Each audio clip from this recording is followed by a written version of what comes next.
Abran su Biblia a Isaías capítulo 45.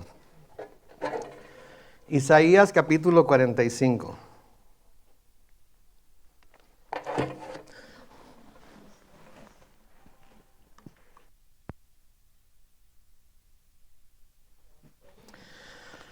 Isaías capítulo 45, ¿ya lo encontraron? Oremos todos juntos. Padre Celestial, gracias. Gracias, Señor, por este día que nos has dado. Gracias, Señor, porque nos has permitido estar una vez más reunidos en el nombre de Jesús, alabando y adorando tu nombre y el de Él. Y, Señor, te pedimos que ahora, al abrir tu palabra, sigas tú por el poder de tu Espíritu, enseñándonos lo que quieres que aprendamos acerca de ti a través de ella. Y que tu Espíritu Santo, Señor, grabe en nuestro corazón aquellas cosas que es necesario para nosotros tener grabadas en nuestro corazón para poder tener una fe firme, Señor, bien arraigada en lo que es tu palabra, sabiendo en quién hemos creído y reconociendo que tú eres poderoso para guardar nuestro depósito para aquel día, como dice Pablo. Entonces bendecimos tu nombre, Señor, y lo hacemos todo en el nombre glorioso de Cristo Jesús. Y la iglesia dice: amén. Estamos en Isaías 45 y hoy vamos a comenzar a partir del versículo 20. Y una de las cosas que hemos estado viendo a través del capítulo 45 de Isaías es cómo el Señor se está refiriendo, nos está diciendo muchas cosas. Primero que todo al pueblo de Judá, al pueblo de Israel, pero también a nosotros acerca de las cosas que van a pasar en el futuro. Y nosotros al ver las cosas que les está advirtiendo a Israel de lo que va a pasar en el futuro, nos deja saber que si Él conoce el futuro y Él sabe todo lo que va a pasar en el futuro, Él tiene un plan para que ese futuro se lleve a cabo tal y como Él lo ha planeado, tal y como Él ha determinado que se va a llevar a cabo. Y aunque nosotros no lo entendamos, como estoy seguro que en el tiempo de Isaías no lo entendía ni él ni el pueblo, de todas maneras, a través de la historia vemos que las cosas se fueron haciendo tal y como el Señor dijo que iban a suceder. Y eso debe traer tremenda confianza en nuestro corazón, tremenda confianza en nuestro corazón. Porque si vemos que lo que el Señor dijo cientos de años antes de que pasara se cumplió tal y como Él dijo que se iba a cumplir, entonces quiere decir que todo lo que falta por cumplirse se va a cumplir tal y como Él dice que se va a cumplir. Y nosotros de hecho ya conocemos el futuro, porque en el futuro, ¿qué es lo que va a pasar? El Señor Jesucristo gana finalmente, ¿no es cierto? Él tiene la victoria sobre todo y nosotros estamos juntamente con Él celebrando y disfrutando de esa victoria que Él ya ha determinado desde antes de la fundación del mundo que iba a tener. Hoy de nuevo volvemos a ver cosas que el Señor va a estar hablando acerca del futuro para el pueblo de Judá en aquel tiempo, que estaba dejándole saber a través de Isaías, pero que en algunas instancias le está hablando también, o está hablando también acerca del futuro de cuando venga el Mesías la primera vez, y luego de cuando finalmente el Mesías establezca su reino aquí en la tierra y reine para siempre. Entonces vamos a ver estas cosas de las que estamos hablando aquí. Entonces, noten cómo comienza el versículo 20. Ustedes, los sobrevivientes de entre las naciones, vengan, acérquense y reúnanse. ¿No saben nada esos que erigen un ídolo de madera, esos que dirigen sus ruegos a un Dios que nos salva? Noten, los sobrevivientes de las naciones a los que se refiere aquí son aquellos que habrán escapado de la matanza que va a ser infligida por Ciro, ¿sí? En todas sus conquistas, porque va a ser una matanza tremenda Ciro a través de todas sus conquistas. Ahora por fin, al ver la mano del Señor dirigiendo lo que va a pasar después, se van a dar cuenta que la locura que es el orar y adorar a un Dios que no puede salvar. Pero acuérdense, esa era una de las cosas que las naciones antiguas tenían, la adoración de ídolos, de dioses falsos. Y era lo que muchas veces atrajo a Israel a seguir esas naciones. El hecho de que ellos miraban que todas las naciones tenían un Dios para cada cosa. Dios del trueno, Dios de la lluvia, Dios de la agricultura, Dios de esto, Dios del otro. Y ellos tenían un solo Dios. Pero se rehusaban a ver que ese único Dios en el que ellos creían y al que ellos debían adorar era el único Dios verdadero también. Y era el único Dios vivo.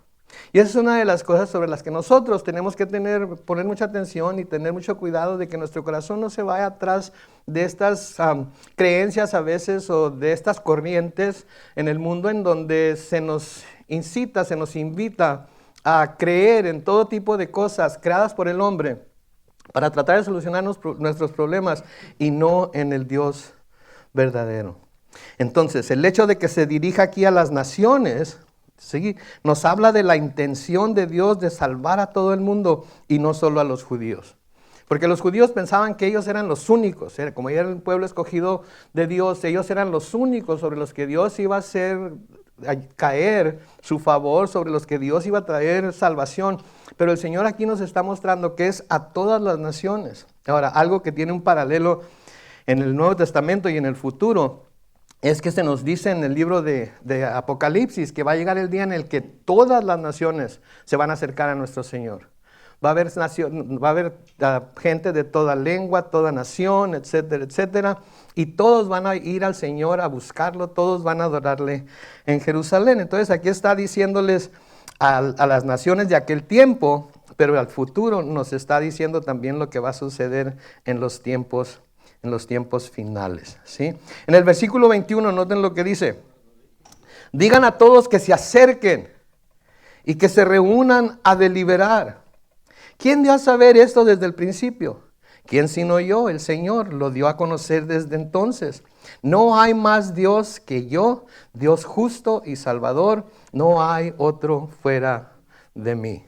Entonces note que les dicen, que se acerquen, que se reúnan a deliberar, a hablar entre ellos, a debatir entre ellos, para que quizás entre ellos se encuentren el hecho de que algún Dios, de los dioses de todas las naciones, hubieran podido hacer lo que Él hizo. Pero les dice al mismo tiempo, ¿quién sino yo? Es el que dio a saber todo esto desde el principio, ¿sí? Yo lo di a conocer desde entonces. No hay más Dios que yo, Dios justo y salvador, no hay otro fuera de mí. ¿Cuál de los ídolos es lo que les está diciendo aquí? ¿Cuál de los ídolos ha hecho lo que Dios ha hecho? ¿Cuál predijo acerca de Ciro y todo lo que él iba a hacer mucho antes de que lo hiciera? El único Dios que pudo hacer esto fue el Dios de Israel. Fue el Dios de Israel. Y eso, de nuevo, es algo que nosotros debemos de ver, en lo que nosotros debemos de concentrarnos, porque todo lo que el Señor ha dicho que se va a hacer, que se va a cumplir, se ha cumplido tal y como lo dijo. Lo dijo acerca de Jesucristo, Jesucristo lo dijo acerca de la venida del Espíritu Santo, Jesucristo lo dijo acerca de las obras que aquellos que fueran a predicar el Evangelio iban a hacer, etcétera, etcétera, y todo se ha hecho tal y como Él dijo. Dijo que iban a morir, dijo que iban a sepultarlo, dijo que iba a resucitar, todo se ha hecho. Entonces, eso nos debe dar confianza de que no solamente lo que dijo en el pasado se ha cumplido, sino que todo lo que ha dicho para el futuro también se va a cumplir. Entonces, el único Dios que pudo hacer esto fue el Dios de Israel. Noten conmigo lo que dice Isaías capítulo 41. Isaías capítulo 41, los versículos 21 al 24. Noten lo que dice ahí. El Señor, el rey de Jacob, que sabemos que luego se le cambió el nombre a Israel, dice: aleguen en favor de su causa, presenten sus pruebas, hagan venir y anuncien lo que está por llegar. Díganos lo que desde el principio ha pasado y nos pondremos a considerarlo. Háganos saber y entender. Es un reto de Dios para todos estos dioses falsos. También los acontecimientos futuros, lo que habrá de venir. Versículo 23, anuncien lo que habrá de suceder, para que sepamos que ustedes son dioses. En otras palabras, esa es la prueba de que son dioses. Si ustedes dicen que algo va a suceder y sucede tal y como dicen, entonces podríamos creer quizás que ustedes son dioses. Por lo menos, sigue diciendo, hagan algo bueno o malo, para que tengan algo que contar y todos juntos nos sorprenderemos. Noten el reto, hagan algo bueno o malo, pero hagan algo. Los dioses los tenían ahí sobre los pedestales, los dioses los tenían sobre los altares, los dioses los llevaban de un lado para otro, los dioses los llevaban cargados a la guerra, etcétera, etcétera. Pero los dioses de ellos nunca hacían nada. Y él lo que les está diciendo es hagan algo bueno o algo malo, para que tengamos que contar y todos juntos nos sorprendamos. Lo cierto es que ustedes no son nada y que sus obras no tienen sustancia. Despreciable es quien los ha escogido.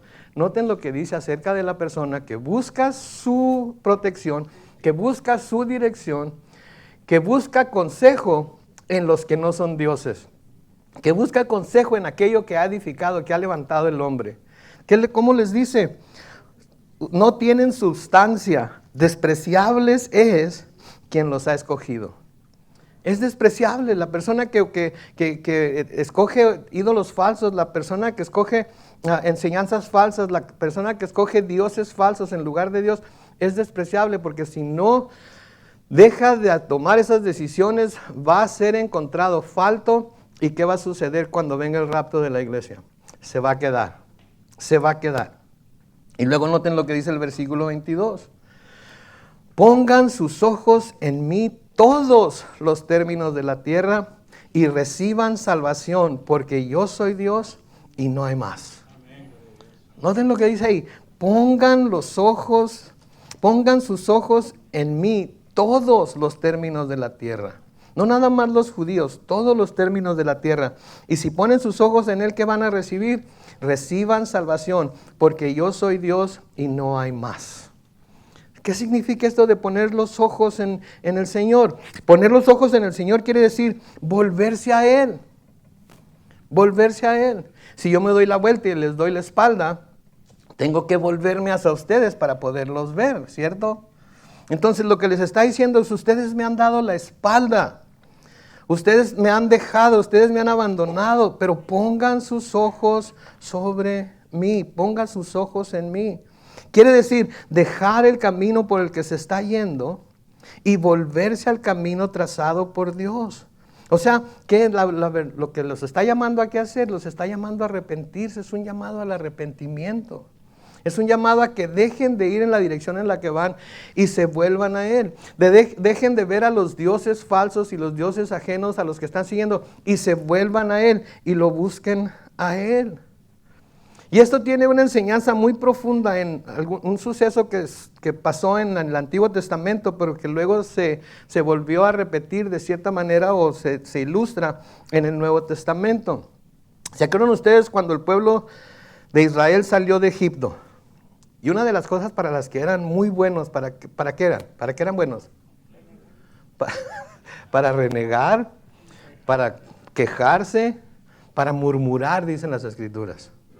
Y una de esas cosas, una de esas veces en las que empezaron a murmurar contra Dios y contra Moisés por haberlo sacado de Egipto, ¿se acuerdan una de las cosas que hizo el Dios para castigarlos, para reprenderlos, para hacerlos que se volvieran a Él? ¿Se acuerdan lo que hizo? Hizo que salieran serpientes en el desierto. ¿Se acuerdan? Hizo que salieran serpientes y esas serpientes los empezaron a morder. Los empezaron a morder. Y Moisés, y cuando las serpientes salieron y empezaron a morder al pueblo de Israel, en Números capítulo 21, los versículos 7 al 9, dice, y el pueblo fue a ver a Moisés y le dijo, hemos pecado al murmurar contra el Señor y contra ti. ¿Serio? Como un poco tarde, pero qué bueno cuando menos qué bueno que lo reconocen, ¿no es cierto? Hay mucha gente que no reconoce que ha pecado contra el Señor.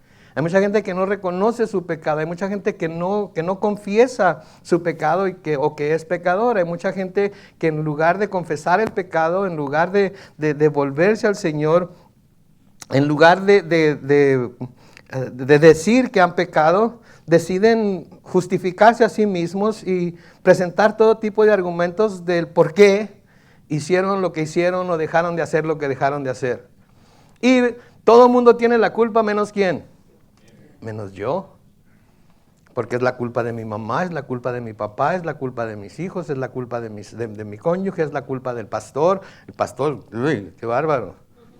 Si él no fuera como es, ¿verdad? Entonces, el pueblo fue a ver a Moisés y le dijo, hemos pecado al murmurar contra el Señor y contra ti.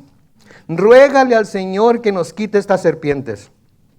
Y Moisés oró por el pueblo. Versículo 8. Y el Señor le dijo a Moisés, haz una serpiente como estas, o sea, igual que las que los están picando, y ponla en una asta. Todo el que sea mordido y la mire, ¿qué quiere decir que la mire? Que tiene que volverse hacia la serpiente, vivirá. Todo el que sea picado y se vuelva hacia la serpiente va a vivir. Moisés hizo una serpiente de bronce y la puso sobre un asta. Y cuando alguna serpiente mordía a alguien, si miraba a la serpiente, O sea, ¿qué hacía al mirar a la serpiente? Se volvía hacia la serpiente de bronce, seguía con vida. Seguía con vida. Ahora, esto tiene un significado muy especial en el Nuevo Testamento. Esto tiene un significado muy especial en el Nuevo Testamento. ¿Por qué? Porque la serpiente era símbolo del pecado. La serpiente era símbolo del pecado. Y un día el pecado iba a ser juzgado sobre la cruz. Pero espérese, pastor. El que murió sobre la cruz fue Jesucristo, ¿no es cierto? Sí, fue Jesucristo. Pero el pecado del mundo fue juzgado sobre Él. Sí, cuando Él estaba en la cruz, el pecado del mundo fue puesto sobre Él y el pecado del mundo fue juzgado sobre Él. Por eso Pablo nos dice en 2 de Corintios, que al que no conoció pecado, por nosotros lo hizo pecado, para que ahora nosotros fuéramos hechos, ¿qué? Justicia de Dios. Entonces, cuando Jesús estaba en la cruz, era el símbolo de pecado, no porque Él hubiera pecado, sino porque todo el pecado de usted y mío fue puesto sobre Él para que ese pecado fuera juzgado. Porque el Dios, al ser un Dios perfecto, santo, justo, tiene por fuerza que castigar el pecado. No puede dejar el pecado sin castigar. Entonces, por eso cuando el Señor fue puesto en la cruz, todo el pecado del mundo fue puesto sobre Él y sobre Jesucristo fue juzgado todo el pecado del mundo. Sí, esa es la razón por la cual vino a la tierra. Y esto lo vemos ilustrado, lo vemos cumplido en el Evangelio de Juan, porque ahí se nos dice esto. En Juan capítulo 3, los versículos 14 y 15, noten lo que dice. Y así como Moisés levantó la serpiente en el desierto, así también es necesario que el Hijo del Hombre sea levantado, para que todo aquel que en Él cree, o sea, se vuelva hacia Él, no se pierda, sino que tenga vida eterna. Entonces el Señor desde siempre, vuélvanse a mí, véanme a mí, síganme a mí, búsquenme a mí. Esa es la solución para el problema del pecado en lo personal y el problema del pecado del mundo. El problema también de esta situación es que no todos los hombres, no todos los seres humanos van a querer volverse a Dios. Muchos van a querer ellos mismos tratar de solucionar el problema del pecado y no se puede. No se puede porque no es un problema físico, no es un problema psicológico, es un problema espiritual en el cual la única manera de que el ser humano pueda ser salvo es volviéndose a Dios, volviéndose a Cristo. Entonces les dice ahí muy claramente, pongan sus ojos en mí, todos los términos de la tierra y reciban salvación. ¿Por qué? Porque yo soy Dios. Así nada más. ¿Por qué debemos de poner nuestros ojos en Dios? ¿Por qué debemos volver nuestros ojos a Cristo? Porque Él es Dios. Y se acabó. ¿Se acuerdan cuando ustedes le renegaban a sus padres? O ustedes no le renegaban a sus padres. Y cuando su mamá o su papá les mandaban que hicieran algo. Y ustedes les preguntaban, ¿por qué? Porque yo soy tu padre, porque yo soy... Mi mamá, yo te traje a este mundo y yo te puedo sacar.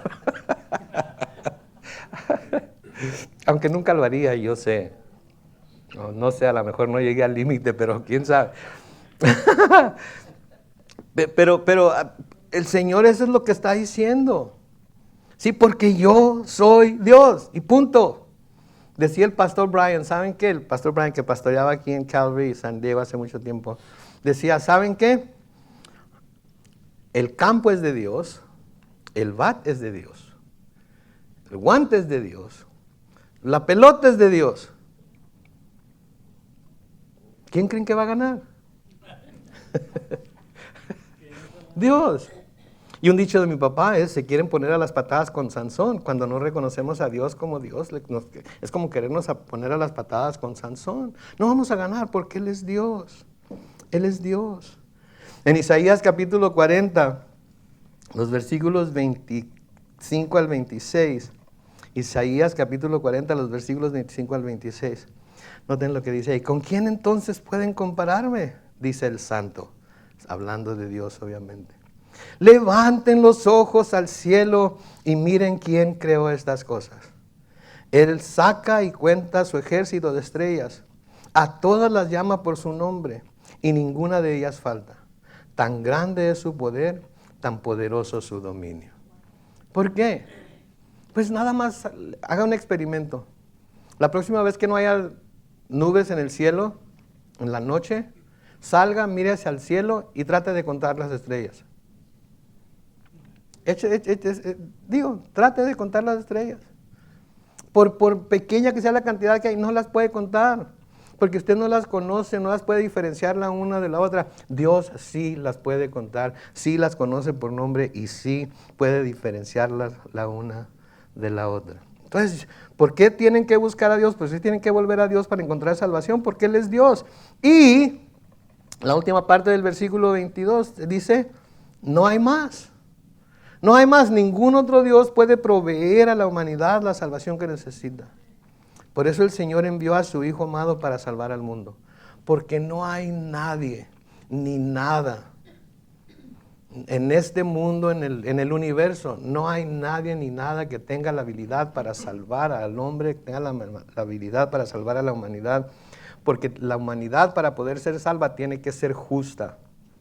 Y para poder ser justificada, el único que la puede justificar es alguien que es completamente justo. Y el único que conocemos que es completamente justo es Dios.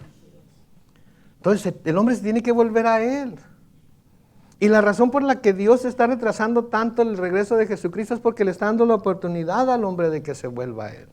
Así como le dio la oportunidad al pueblo de Israel, así como le dio la oportunidad al pueblo de Judá, así como le dio la oportunidad a todos los pueblos que habitaban Canaán, que por 430 años no hizo nada, hasta que finalmente nadie de ellos se arrepintió. Y luego ¿qué hizo? Hizo que su pueblo Israel fuera, los conquistara y les quitara su tierra.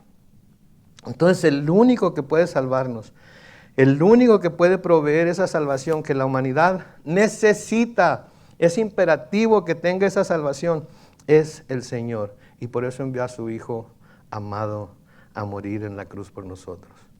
Y no nos ha dado ningún otro nombre bajo el cielo por medio del cual podamos ser salvos, excepto el nombre de Jesús. No hay otro nombre. En el versículo 23, noten lo que dice. El versículo 23 dice, lo he jurado por mí mismo. De mi boca ha salido esta palabra, ¿de qué? De justicia, y no será revocada. Ante mí se doblará toda rodilla y ante mí toda lengua jurará. Y vamos a ver lo demás después. Pero noten, lo he jurado por mí mismo. De mi boca ha salido esta palabra de justicia, no será revocada. ¿Qué quiere decir eso? Primero, yo juré por mí mismo. Juró por sí mismo. ¿Qué hizo al jurar por sí mismo? Lo que hizo al jurar por sí mismo es poner su nombre como garantía. Lo que hizo al jurar por sí mismo es poner su reputación de Dios, su fama de Dios, ¿sí? en tela de juicio, para que la gente creyera, porque juró por sí mismo, que Él iba a llevar a cabo todas las cosas que dijo que iba a hacer. Hizo todas las cosas que dijo que iba a hacer. La promesa del Señor a Abraham, y aquí es en donde comienza todo, fue jurada por su propia persona. Y lo que está diciendo con esto es que su nombre, su reputación está siendo puesta en juego si no cumple con su juramento. Muchas de las cosas que Dios las hace no porque lo merezcamos, no porque seamos dignos de ellos, sino por amor de su nombre. Por amor de su nombre, porque Él tiene que mantener su estatus, por así decirlo, delante de la humanidad y delante del universo, como el Dios poderoso que Él dice ser. Y cuando promete algo, lo jura por sí mismo, ¿sí? Para que el mundo crea que lo que dijo que iba a hacer, lo iba a hacer. Cuando el pueblo de Israel de nuevo empezó a murmurar contra Dios, y fue Moisés a hablar con él. ¿Se acuerdan lo que le dijo el Señor en una ocasión? Le dijo, ¿sabes qué? Hazte a un lado. Hazte a un lado porque ahorita voy a arrasar con todos. Quítate, Moisés. Quítate, porque si no también te va a tocar a ti. ¿Se acuerdan cómo le hizo Moisés? ¿Qué le dijo al Señor para que no acabara con el pueblo de Israel? ¿Qué le dijo? Pero Señor, El resto de los pueblos va a decir que no eres poderoso para salvar como dijiste. El resto de los pueblos va a decir que no pudiste. No dejes que eso suceda. Y entonces por el amor que Dios tiene a su nombre, por el amor que Dios tiene a su fama, a su reputación, le dijo que les voy a dar otra chance. Okay, para que no vayan a decir el mundo, para que no vaya a creer el mundo, que yo, así como le fui, al dejarlos, al destruirlos, ellos van a pensar que yo fui infiel al pueblo de Israel, aunque yo les dije que los iba a salvar. No quiero que se piense eso de mí, quiero que todo el mundo sepa que cuando yo digo algo, se va a hacer. ¿Qué hizo? Los salvó. Los salvó. Génesis capítulo 22, los versículos 15 al 18, noten lo que dice ahí por segunda vez, o sea que esta es la segunda vez que el ángel se le aparece a Abraham. El ángel del Señor llamó a Abraham desde el cielo y le dijo, yo el Señor he jurado por mí mismo, que por esto que has hecho de no negarme a tu único hijo, cuando lo llamó a que sacrificara a su hijo Isaac, ¿se acuerdan? Por no negarme a tu único hijo. Versículo 17, ciertamente te bendeciré, multiplicaré tu descendencia como las estrellas del cielo y como la arena que hay en la orilla del mar. Tu descendencia conquistará las ciudades de sus enemigos y en tus simientes serán bendecidas todas las naciones de la tierra por cuanto atendiste a mi voz. Entonces noten ahí lo largo del tiempo que abarca esta promesa, que es desde que le dio la promesa hasta que el mundo termine, porque en su descendencia iban a ser bendecidas todas las familias de la tierra, ¿sí? Y noten que le dice, he jurado por mí mismo. Te juro por mí mismo. Y al decir te juro por mí mismo está diciendo, no te voy a fallar. No te voy a fallar. ¿Sí? Esto es lo que voy a hacer. Al ver que no me negaste ni a tu único hijo, ¿sí? Te voy a bendecir, te voy a multiplicar. ¿Sí? Tu descendencia va a ser como las estrellas del cielo, como la arena del mar. ¿Sí? Tu descendencia conquistará las ciudades de sus enemigos. Cosa que Israel ha hecho a veces y luego lo conquistan a ellos y luego lo ha hecho, lo vuelta a hacer. Pero va a llegar el día en el que Israel, junto con su Mesías y con nosotros, vamos a reinar sobre toda la tierra. Amén. Entonces en tu simiente, dice el versículo 18 otra vez, serán bendecidas todas las naciones de la tierra por cuanto atendiste a mi voz. Entonces, al atender la voz de Dios, nosotros estamos dando de alguna manera a Dios, no que Él no sepa, pero más bien nosotros somos lo que nos damos cuenta al obedecer a Dios, que somos capaces de hacerlo y que porque somos capaces de hacerlo, las promesas que Él da a aquellos que obedecen su voz van a ser cumplidas. Sí, porque de eso se trata. La obediencia es mucho más importante que cualquier otra cosa. La obediencia es mucho más importante que cualquier otra cosa porque al obedecer estamos comprobando primeramente que lo amamos, y luego que creemos en su promesa, y porque creemos en su promesa vamos a ser obedientes a lo que Él nos pide, aunque a veces lo que Él nos pida nos resulte tan difícil hacerlo. Porque todo está basado en lo que Él prometió. Ahora, tenemos esto en el Nuevo Testamento también. Noten y lean conmigo lo que dice Hebreos capítulo 6, los versículos 13 al 20. Noten, cuando Dios hizo la promesa a Abraham, ¿juró por quién? Por sí mismo. ¿Pero por qué? Porque no había nadie superior a Él por quien jurar. No había nadie superior a Él por quien jurar. Y dijo en el versículo 14, ciertamente te bendeciré con abundancia y multiplicaré tu descendencia. Y Abraham esperó con paciencia. ¿Cómo esperó Abraham? Con paciencia. ¿Cómo esperó Abraham? Con paciencia. ¿Cómo debemos esperar nosotros a la promesa? Con paciencia. Paciencia, Señor, paciencia, ¿verdad? Paciencia. Y Abraham esperó con paciencia. ¿Y qué le sucedió? Recibió lo que Dios le había prometido. Noten la explicación en el versículo 16. Cuando alguien jura, lo hace por alguien superior a sí mismo. De esa manera confirma lo que ha dicho y pone fin a toda discusión. En otras palabras, si Dios lo juró y lo juró por sí mismo, yo lo creo. Y ahí se acaba la alegata, ahí se acaba el argumento, ahí se acaba todo lo que yo tenga que decir, ahí se trunca, porque lo juró y lo juró por sí mismo. Porque él juró por alguien, tenía que haber jurado por alguien que era superior a él. Y como no hay nadie superior a él, ¿qué dijo? Lo juro por mí mismo. Sí, lo juro por mí mismo. Versículo 17 sigue diciendo, por eso Dios, queriendo demostrar claramente a los herederos de la promesa, ¿quiénes son los herederos de la promesa? Nosotros, que sus propósitos, ¿qué? No cambian, les hizo un juramento, para que por estas dos cosas que no cambian y en las que Dios no puede mentir, tengamos un sólido consuelo los que buscamos refugio y nos aferramos a la esperanza que se nos ha propuesto. Esta esperanza mantiene nuestra alma ¿qué? Firme y segura como un ancla y penetra hasta detrás del velo, donde Jesús, nuestro precursor, entró por nosotros y llegó a ser sumo sacerdote para siempre, según el orden de Melquisedec. Y ese Melquisedec es otra historia que espero que algún día podamos estudiar. Pero noten, juró por sí mismo, porque no había nadie más superior por quien jurar. Y de esa manera confirma lo que ha dicho y pone fin a toda discusión. Lo que nos dice que no tenemos excusa para no creerle a Dios.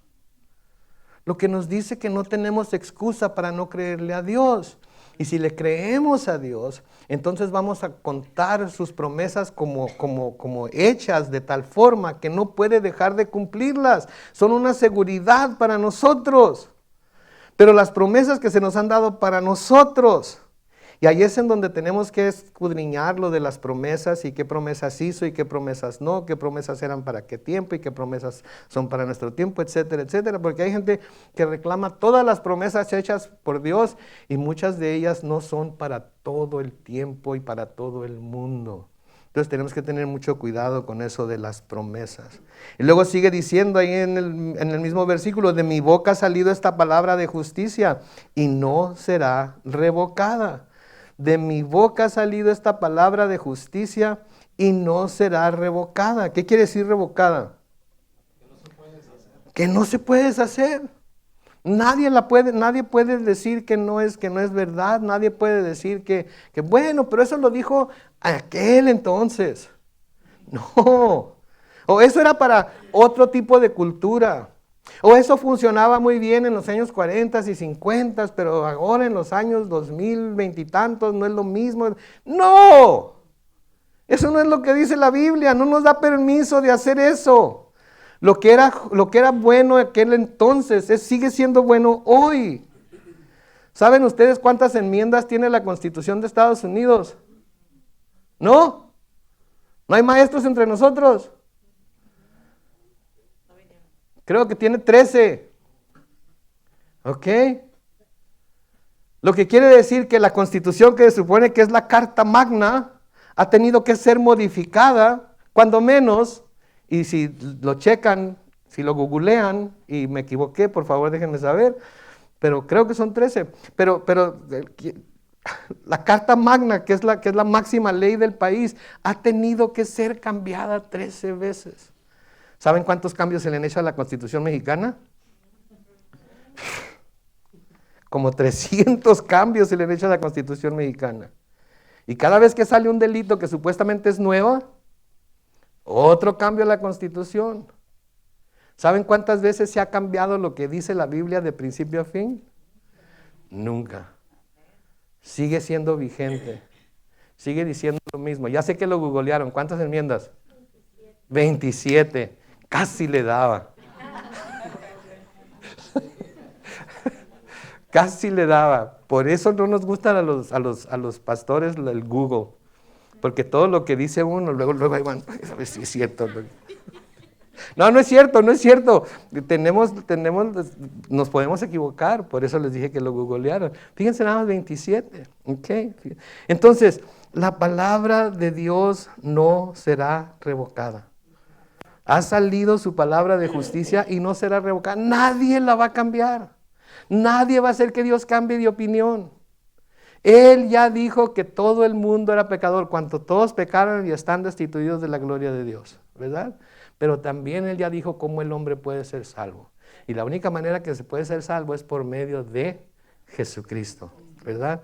Entonces, cuando dice de mi boca ha salido esta palabra de justicia y no será revocada, nos está hablando de la seguridad de que lo que dice Dios en la palabra se cumplirá y se nos dice enfáticamente, por ejemplo, en Isaías capítulo 40 y el versículo 8.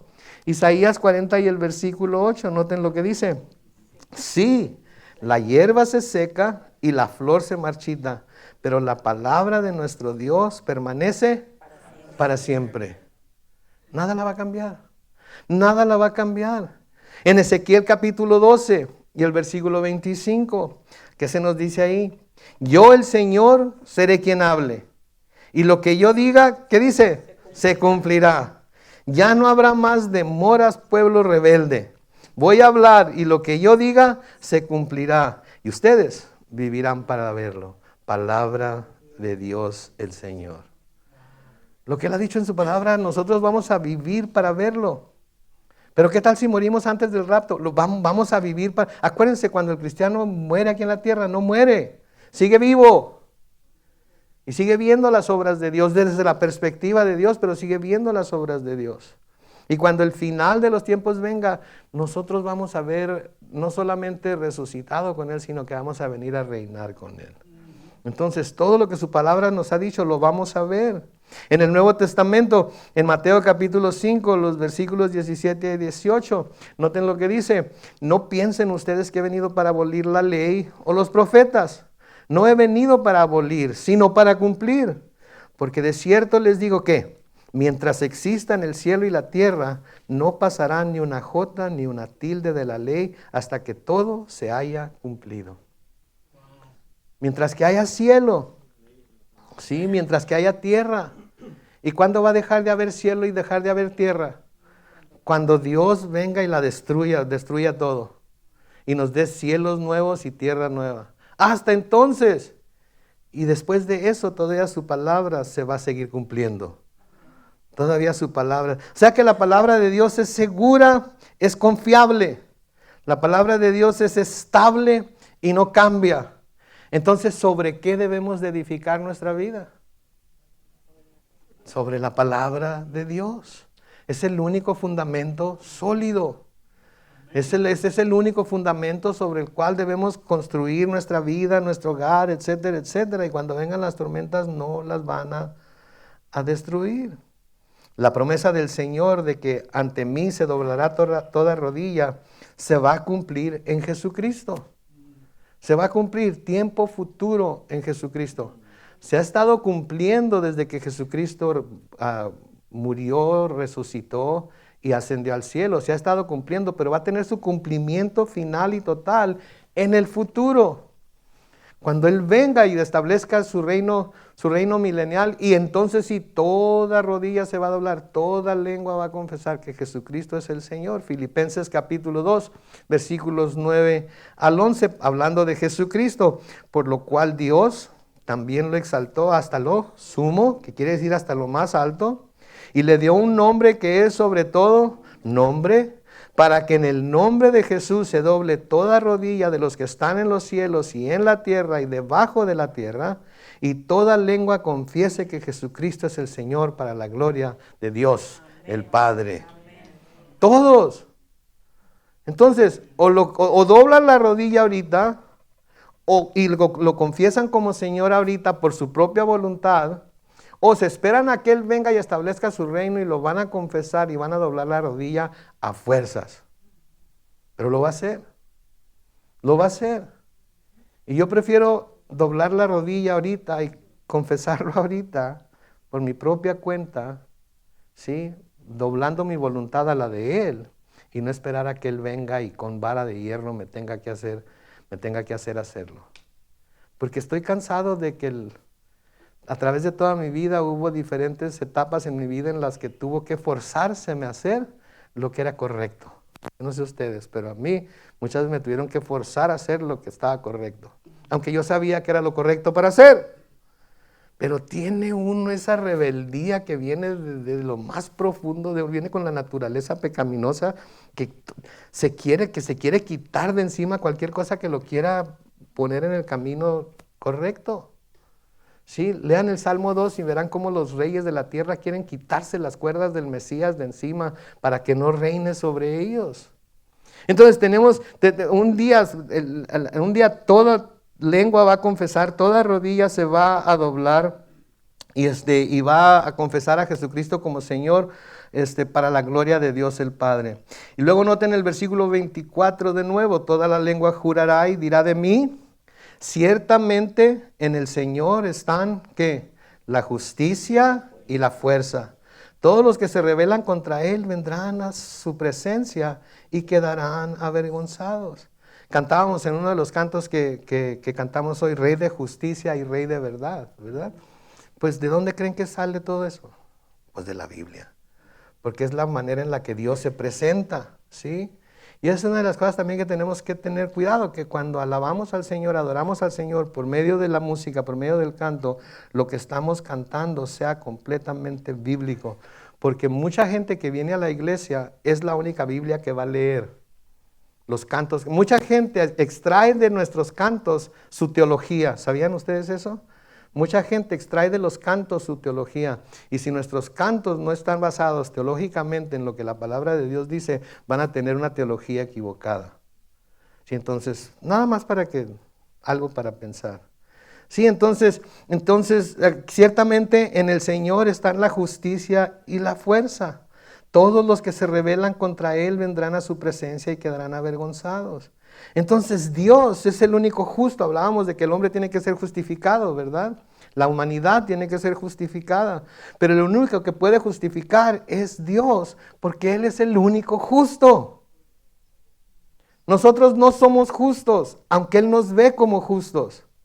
Pero nos ve como justos no porque haya justicia en nosotros, sino porque nos ve en Cristo. Y en Él hemos sido justificados. Pero toda la persona que está fuera de Cristo, Dios no la puede ver como justa, Dios la ve como injusta, como pecador no arrepentido, y lo único que siente hacia esa persona, me voy a meter en problemas por lo que voy a decir, pero en fin, es la verdad. Lo único que siente a esa persona es ira, aborrecimiento. Podríamos decir que delimita con el odio hacia el pecador. Porque hay gente que dice, Dios odia el pecado, pero ama al pecador. ¿Saben quién fue el que dijo eso? Y lo van a googlear otra vez, ¿verdad? Creo que fue uno de los Gandhi, no me acuerdo qué Gandhi, pero uno de los Gandhi fue el que lo dijo. Que Dios odia el pecado, pero ama al pecador. Y las escrituras están llenas de instancias en las que el Señor nos dice que Él aborrece al que comete iniquidad. Pero sí es cierto que de tal manera amó Dios al mundo, que dio a su Hijo unigénito para que todo aquel que en Él cree no se pierda, mas tenga vida eterna. Pero noten que dice, amó, tiempo pasado. Lo que Dios iba a hacer para mostrarle al mundo que lo amaba, ya lo hizo. ¿Qué mayor muestra del amor que Dios tiene por el mundo que dar a su Hijo unigénito para que todo aquel que en Él cree no se pierda, mas tenga vida eterna? Entonces, el hombre tiene que ser justo para poder ser salvo, completamente justo. Pero el hombre no puede obtener justicia, el hombre no puede ser justo si no es hecho justo por Dios en Cristo Jesús. ¿Sí? Si no es hecho justo por Dios en Cristo Jesús, el hombre jamás podrá ser justo. Y entonces tendrá que ser condenado a un castigo eterno en el infierno. En Deuteronomio capítulo 32 y el versículo 4 dice, Él es nuestra roca y su obra es perfecta. Todos sus caminos son de justicia. Es el Dios de la verdad, justo y recto. En Él no hay ninguna maldad. Por eso tenía que castigar el pecado en su Hijo Jesucristo, porque Él no puede tener comunión con el pecado, no puede tener nada que ver con el hombre pecador si no está en Cristo. Es Cristo el que nos abre el camino, es Cristo el que nos abre las puertas. Los que queramos acercarnos a Dios basándonos en nuestra perfección, en nuestra santidad, en nuestra justicia, la regamos rotundamente porque no hay manera que lo podamos hacer. Por eso necesitamos a nuestro sumo sacerdote que es Jesucristo. Por eso lo hizo sacerdote, por eso lo reconocemos como rey y lo hizo sacerdote para que intercediera por nosotros delante de Dios.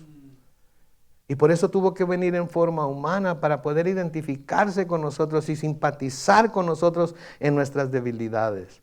Y ser tentado en todo como nosotros, pero sin pecado.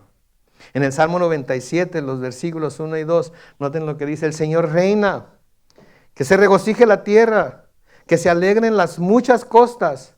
El Señor está rodeado de densas nubes. Noten, su trono se basa ¿en qué? En la justicia y el derecho.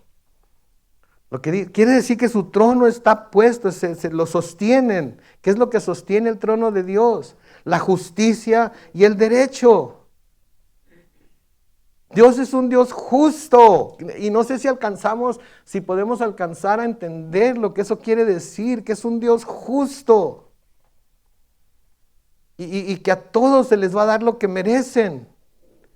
Y los que no vamos a recibir lo que merecemos, no lo vamos a recibir no porque no lo merezcamos, sino porque Cristo ya pagó por ello y nosotros hemos aceptado ese sacrificio en nombre nuestro. Pero lo tenemos que aceptar. En el Salmo 119, los versículos 137 y 138 dicen: tú, Señor, ¿qué eres? Justo, y tus sentencias que son rectas. Los mandamientos que nos has dado son también ¿qué? Justos y verdaderos. Justos y verdaderos. No hay manera de zafarse, no hay, como que estas cosas nos aplican cierta presión, ¿no es cierto?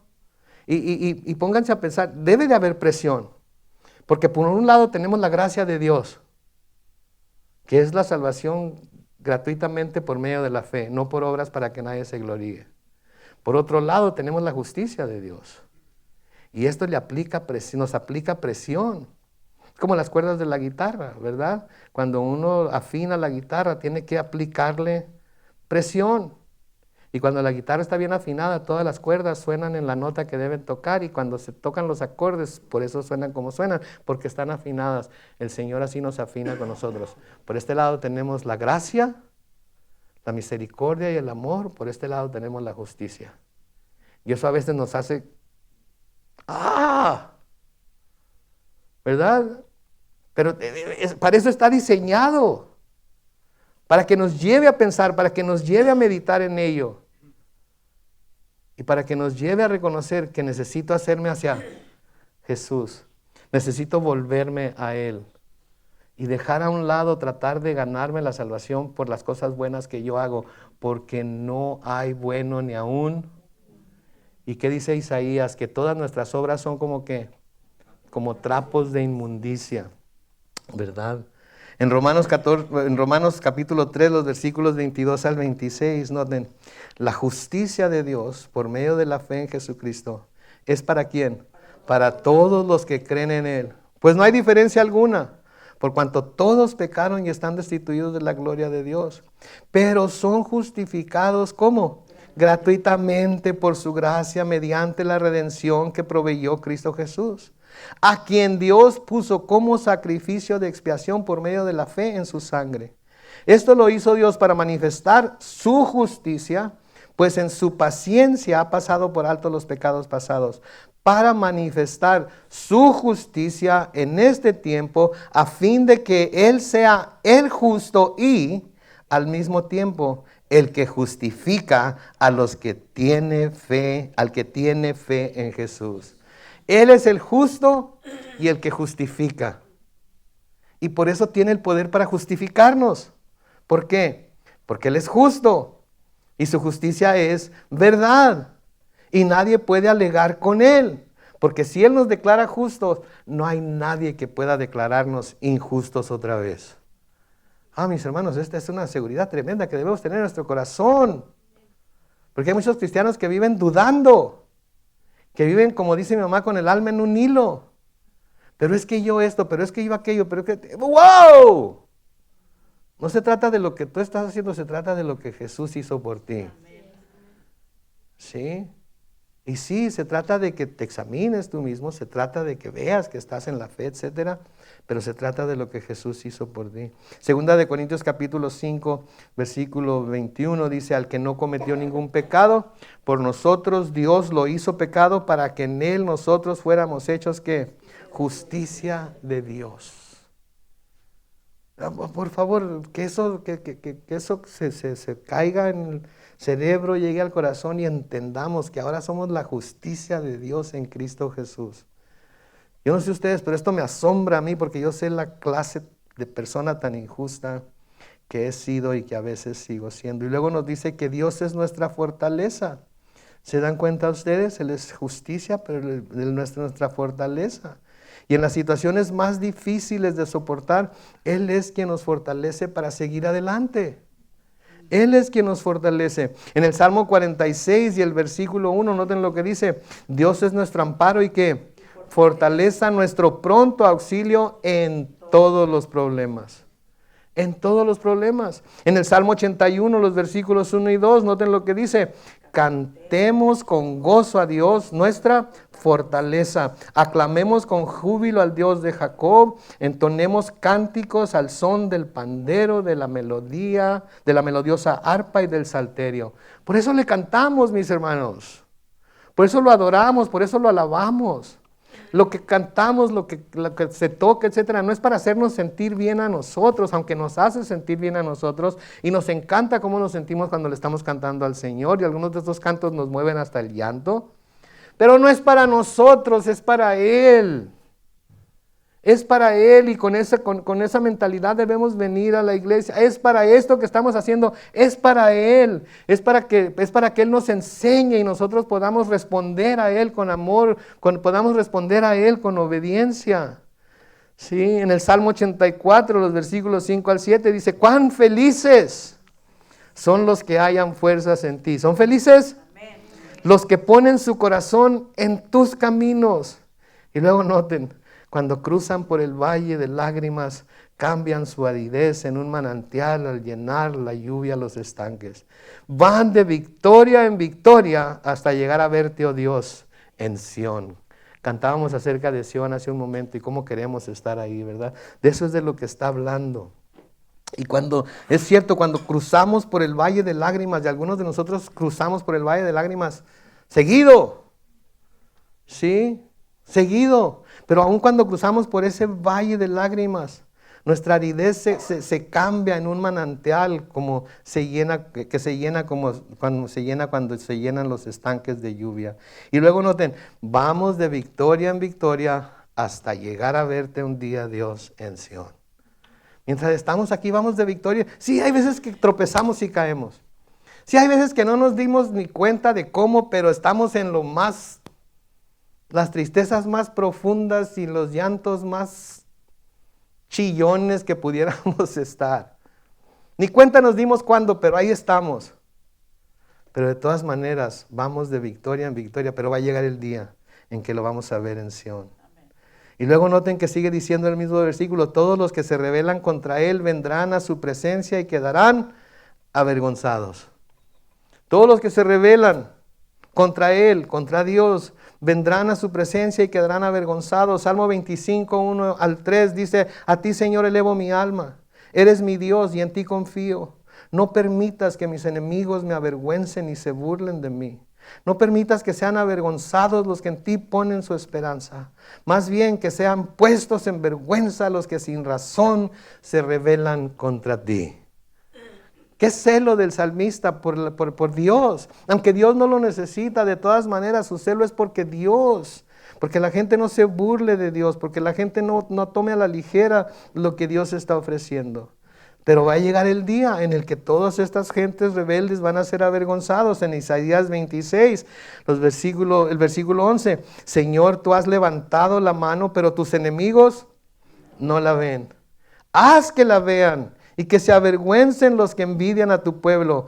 Haz que el fuego los consuma. Ay, pastor, pero es que no debemos amar a nuestros enemigos. Que no debemos orar por ellos. Sí, estamos orando para que el fuego los consuma. No, no es cierto, no es cierto, no es cierto, no es cierto. No, pero eso es lo que las Escrituras dicen, es el celo del salmista. Y ¿saben qué? No tiene nada de malo ser celoso por Dios también. No tiene nada de malo defender a Dios, aunque no necesita nuestra defensa. No tiene nada de malo, pues saben que Dios lo dijo, yo lo creo, y un día, si no se arrepienten, van a tener que lidiar con su furia y con su ira. No tiene nada de malo, al contrario, muestra mucho más amor que decirle, ay, no te preocupes, Dios ama al pecador, Dios tiene un plan fabuloso para tu vida, Dios... Y, en fin. Hebreos capítulo 10, los versículos de 26 al 31, noten. Si con toda intención pecamos, después de haber recibido el conocimiento de la verdad, ya no queda más sacrificio por los pecados, sino una terrible expectativa del juicio y del fuego ardiente que devorará a los enemigos de Dios. Piensen en eso. Versículo 28. Cualquiera que desobedece la ley de Moisés muere sin falta, siempre y cuando haya 2 o 3 testigos que declaren en su contra. Versículo 29. ¿Y qué mayor castigo piensan ustedes que merece el que pisotea al Hijo de Dios y considera impura la sangre del pacto, en la cual fue santificado e insulta al Espíritu de la gracia? Versículo 30. Bien sabemos que el Señor ha dicho, mía es la venganza, yo pagaré. Y también el Señor juzgará a su pueblo. Versículo 31. Horrenda cosa es caer en las manos del Dios vivo. Horrenda. Ahora, hay quienes han tomado este pasaje para decir que el cristiano puede perder su salvación, pero nada más lejos de la verdad. ¿Ok? Porque noten lo que dice ahí. Si con toda intención pecamos después de haber recibido el conocimiento de la verdad, ya no queda más sacrificio por los pecados. Noten que no dice que aceptaron la verdad. ¿Qué dice? Recibieron el conocimiento de la verdad. Hay mucha gente en el mundo que ha oído la verdad de Jesucristo y no la ha aceptado. No la ha aceptado. Entonces, no es nada más recibir el conocimiento de la verdad. Porque hay mucha gente que le predica uno el evangelio y que dicen, sí, ya sé, ya lo he oído todo. Ya me lo han dicho todo antes. Sí, lo sabes intelectualmente, pero no has llegado a contemplar las consecuencias tan serias que tiene rechazar ese mensaje del evangelio. Entonces no dice que lo han recibido, no dice que lo han aceptado como verdad, que lo han creído como verdad. Lo que dice es que recibieron el conocimiento de la verdad, de que Jesús pagó por los pecados del mundo. Pero si no lo creen, si no lo aceptan, ¿saben qué está diciendo el escritor a los hebreos? No hay otro sacrificio. No hay otro sacrificio. Okay, el único sacrificio que es bueno para salvar, que sirve para salvar, es el sacrificio de Cristo. Y si después de recibir el conocimiento, si después de recibir ese conocimiento no lo aceptan, no lo toman como verdad, no lo aplican a sus vidas, de nada les va a servir. Eso es lo que quiere decir. Por último, el versículo 25 de Isaías 45, porque en el Señor será justificada y se gloriará toda la descendencia de Israel. Ahora, cuando habla de toda la descendencia de Israel, aquí no está hablando solo de la descendencia de Abraham en la carne, sino de toda la descendencia, tanto de aquella que es descendencia de Abraham conforme a la carne, pero también descendencia de Abraham conforme a la fe. Conforme a la fe. Porque en Gálatas capítulo 3, los versículos 27 al 29, se nos dice, porque todos ustedes, los que han sido bautizados en Cristo, ¿cuántos han sido bautizados en Cristo? Amén. Están revestidos de Cristo. Ya no hay judío ni griego, no hay esclavo ni libre, no hay varón ni mujer, sino que todos ustedes son uno en Cristo Jesús. Y si ustedes son de Cristo, ciertamente son linaje ¿de quién? De Abraham y, según la promesa, herederos. Entonces está hablando de toda la descendencia. La descendencia física sí, pero la descendencia espiritual también, que es por la fe en Dios, ¿sí? En Romanos capítulo 2, versículos 28 y 29 dice, porque lo exterior no hace judío a nadie, ni estar circuncidado, no es una señal externa solamente. El verdadero judío lo es en su interior. Y la circuncisión no es la literal, sino la espiritual, la del corazón. El que es judío de esta manera es aprobado no es aprobado no por los hombres, sino por ¿quién? Por Dios. Entonces todos podemos decir que somos judíos en este sentido. Sí, porque no lo somos externamente nada más, somos por dentro. Nuestro corazón es el que ha sido circuncidado y ha sido quitado, la carne ha sido quitada y echada a un lado. Y por último, Jeremías 9, 23 y 24 dice, así ha dicho el Señor. Así ha dicho el Señor, no debe el sabio vanagloriarse por ser sabio, ni jactarse el valiente por ser valiente, ni presumir el rico por ser rico. Quien se quiera vanagloriar, que se vanagloríe de entenderme y conocerme. Porque yo soy el Señor, que hago misericordia. Noten, imparto justicia y hago valer el derecho en la tierra, porque estas cosas me complacen. Porque estas cosas me complacen. Palabra del Señor. Entonces claramente el Señor está diciéndonos algo aquí acerca de sí mismo que todos debemos tener bien entendido. Que Él es Dios y no hay más. Él es el único que nos puede justificar, porque Él es el justo. Él es el que puede darnos fortaleza en los momentos de debilidad. Él es el que puede mantenernos aún en los momentos más difíciles, esperanzados en Él, porque su palabra es verdad, porque su palabra se cumple tal y como Él dice, y no hay nada que pueda revocarla. Así es que construyamos nuestra vida, nuestra casa, nuestro hogar sobre lo que es fundamento firme, que es la palabra de Dios, ¿sí? Que Jesucristo es la palabra de Dios también, ¿verdad? Porque en el principio era la palabra y la palabra era Dios y la palabra estaba con Dios, ¿sí? Entonces debemos de usarla como el fundamento para todo aspecto de nuestra vida, porque solo en ella podemos encontrar una completa, total verdad que no nos va a decepcionar, sino que nos va a llevar más y más cerca de nuestro Dios y nuestro Señor. Amén. Oremos pues, Padre Celestial, te damos gracias por tu palabra, Señor, y bendecimos tu nombre por todo lo que en ella nos enseñas acerca de ti, por todo lo que en ella, Señor, nos muestras para que pueda ser una lumbrera a nuestro camino, Señor, y pueda, Señor, ser una luz para nosotros, para poder vivir en esta tierra, Señor. Te pedimos que sigas usándola para quitar de nosotros esas cosas que nos estorban, para poner toda nuestra confianza en ti, y que nos ayudes a verla de principio a fin, Señor, como aquel testimonio que tú nos has dejado acerca de quién eres tú para nosotros, y como aquella guía que nos deja, Señor, para saber qué esperas tú de nosotros. Así es que, Padre, nos encomendamos a tu mano de gracia y pedimos que nos sigas, Señor, alimentando con tu palabra para que podamos crecer sanos, para que podamos crecer fuertes en el conocimiento de quién tú eres para nuestra vida. Bendice a mis hermanos y mis hermanas, los que están aquí presentes con nosotros, los que nos estén viendo por YouTube, Señor, bendícelos, guárdalos, protégelos y guíalos siempre. En el nombre glorioso de Cristo Jesús. Y la iglesia dice, amén y amén.